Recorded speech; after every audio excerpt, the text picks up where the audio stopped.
Hello అండి, దేవి నవరాత్రుల్లో 4వ రోజు ప్రసాదంగా దధ్యోజనం చేసి చూపించబోతున్నానండి. రోజంతా ఉంచినా సరే గట్టి పడకుండా ఈ విధంగా క్రీమీగానే ఉంటుంది. పులవకుండా ఎలా చేయాలో ఇప్పుడు ప్రాసెస్ చూద్దామండి. కుక్కర్లో 1 గ్లాస్ రైస్ని 2 నుంచి 3 సార్లు రైస్ని వాష్ చేసుకొని 3 గ్లాసుల నీళ్లు పోసుకోవాలి.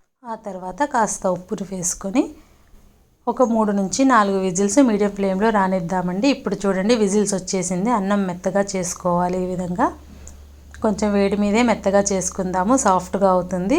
ఆ తర్వాత రైస్ తీసుకున్న గ్లాస్తోనే మనం 1 గ్లాస్ వచ్చేసి మీగడ పాలు తీసుకొని ఉండలు లేకుండా రైస్ని ఈ విధంగా సాఫ్ట్గా మిక్స్ చేసుకోవాలి.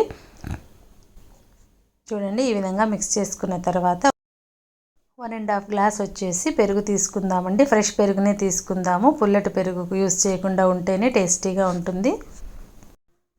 పెరుగు కూడా బాగా మిక్స్ అయ్యేలాగా మిక్స్ చేసుకుందాం. చూడండి టెక్స్చర్ ఎంత క్రీమీగా ఉందో. ఇప్పుడు మనం పోపు వేసుకుందాం. 1.5 స్పూన్ ఆయిల్ వేసుకొని కొంచెం జీలకర్ర, కొంచెం ఆవాలు, శనగపప్పు, మినప్పప్పు వేసుకొని కొంచెం దోరగా ఫ్రై చేద్దాము. తర్వాత 2-3 జీడిపప్పులు ఇలా స్ప్లిట్ చేసి వేసుకుందాము. కొంచెం అల్లం ముక్కలు, 2 పచ్చిమిరపకాయలు, 2 ఎండుమిరపకాయలు వేసుకొని కాస్త కరివేపాకు వేసుకొని మిక్స్ చేసుకుందాము. ఇప్పుడు ఇందులో కొంచెం ఉప్పు కలుపుకుందామండి. రైస్లో కొంచెం ఉప్పు, కొంచెం పంచదార కలుపుకొని ఒకసారి మిక్స్ చేసుకొని ఈ పోపు అంతా కూడా ఇందులో పోసుకుందాము.